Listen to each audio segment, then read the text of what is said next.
Hello and welcome to PGurus channel. Viewers, I am in conversation with Dr. Deepa Duraiswamy, a management expert in Agamas Shastras and Agamas in general. So, Dr. Deepa, this is a continuation of our previous conversation, and I wanted to inquire. I have a very basic question. What are Agamas Shastras and what is their significance to our lives as well as to other dharma that we are supposed to follow? Namaste. Thank you again for inviting me.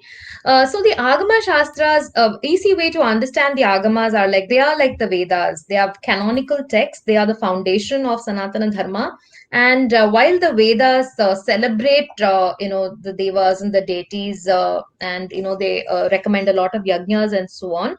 The Agamas are more about everyday life. How is a society organized? What should a man do? What should a person do in order to achieve dharma, artha, kama, moksha? So yes, I understand that this is the philosophy, but now what? What? How do I bring it into practice in my everyday life?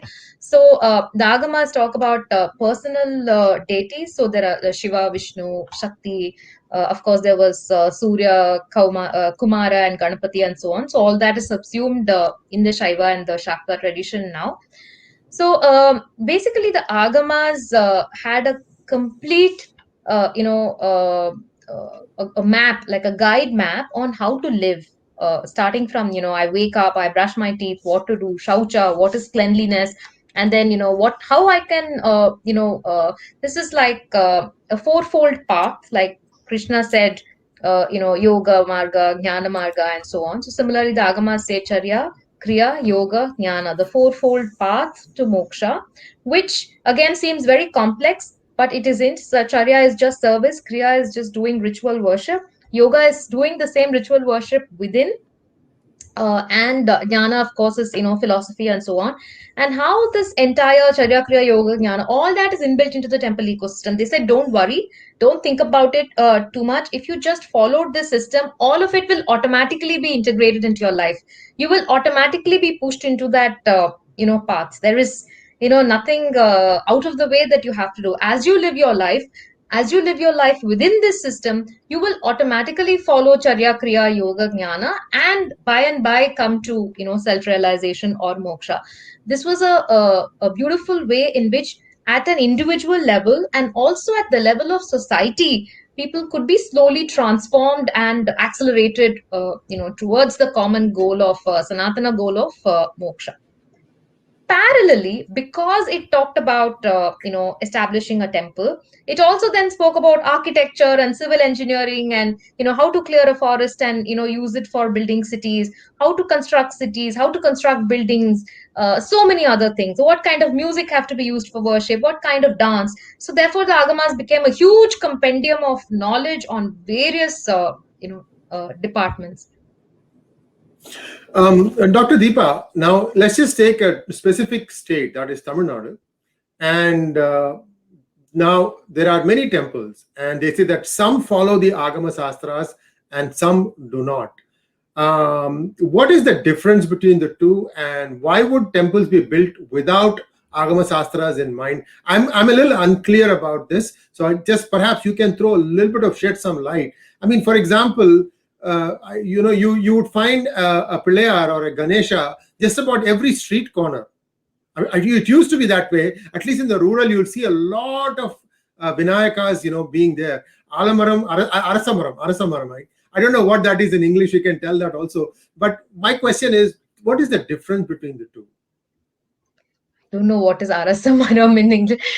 Let's Google that. Okay. That's okay. Let's leave it aside. Yeah. Sorry about that. I tend to go outside the line. We should, one of the projects that I want to do is there are so many, dravya that is mentioned in the Agama, so many leaves and, material. It's great. It would be wonderful to compile them and then say, okay, what is the current, version of it? What is it in English? What is it in Tamil and other regional languages? And we can actually, do research on that.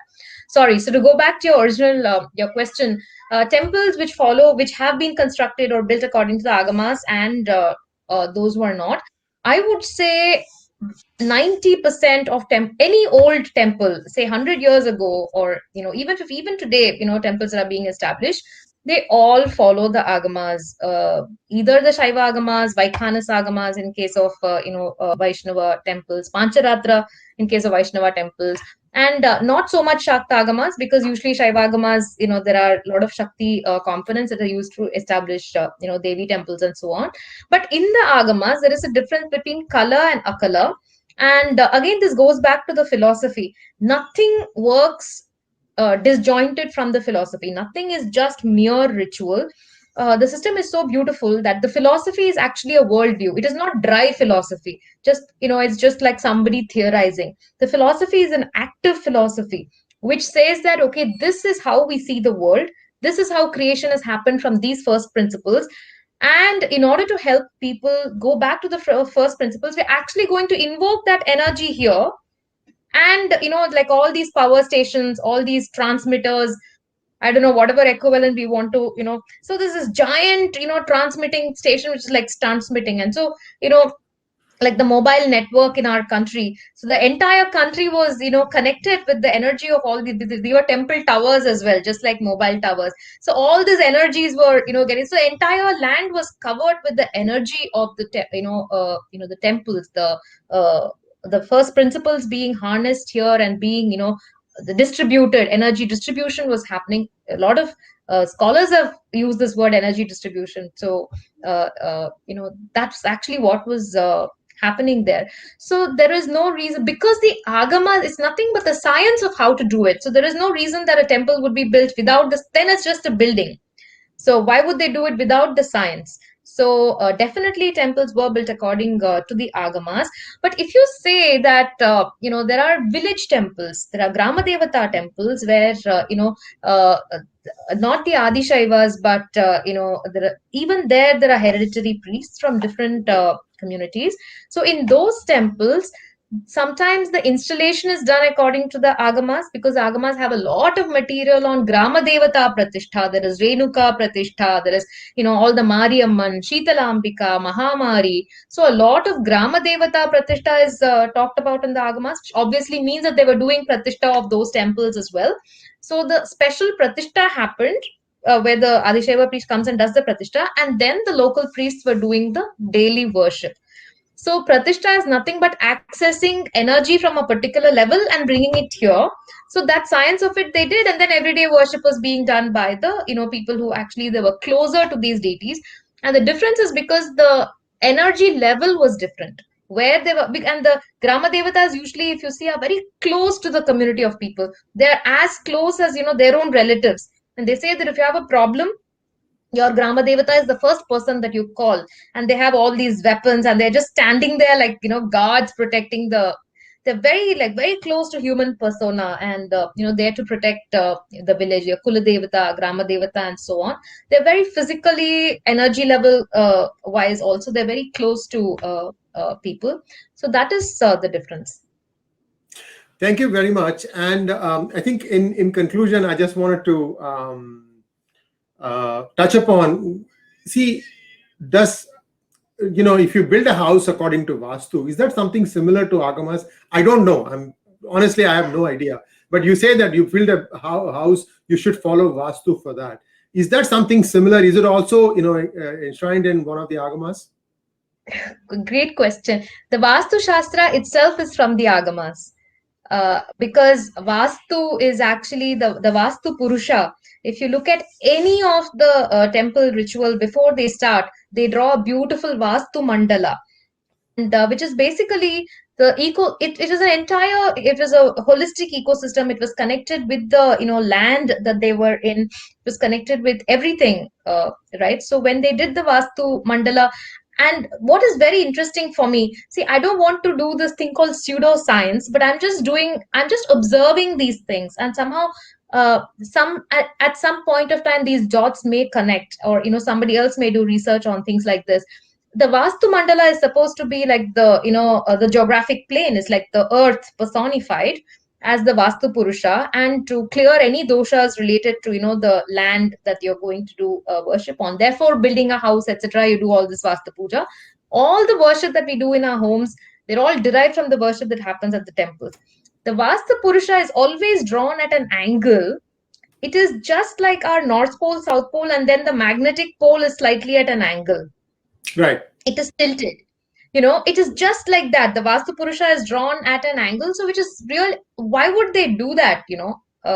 They do this north, south, east, west as a mandala, and the Vastu Purusha is drawn as a diagonal at an angle.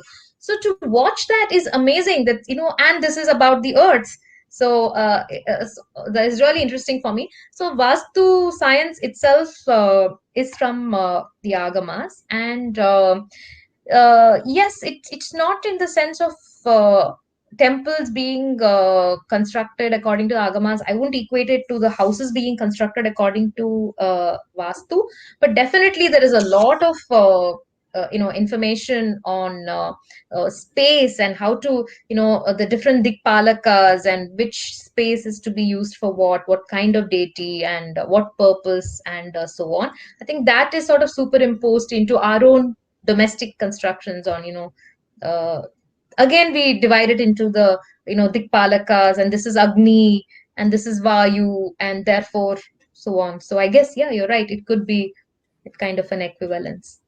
Well, it comes to this is one of those most fascinating conversations I've had. You've clarified what I think are some basic doubts that arise in people's minds. We have to realize that many of us don't go to the temple, even if you're living in cities in India. Going to a temple has become like anything. Stepping out of the house itself is becoming like a task, and it has to be Now planned and so especially. on and so. Yes. So some things that used to be happening spontaneously. For instance, I grew up every day. I used to be at the temple in the morning, and sometimes in the evening too. These kinds of habits have now kind of fallen away. I'm not saying it's right or wrong, but at least to understand why these were there in place, I think you've shed light on a lot of things that we just don't think too much about. And thank you very much for taking the time out to meet with us and share your thoughts. I have no doubt in my mind we're going to ask you to come back again. And namaskar. My pleasure. Thank you so much. My pleasure. Thank you again.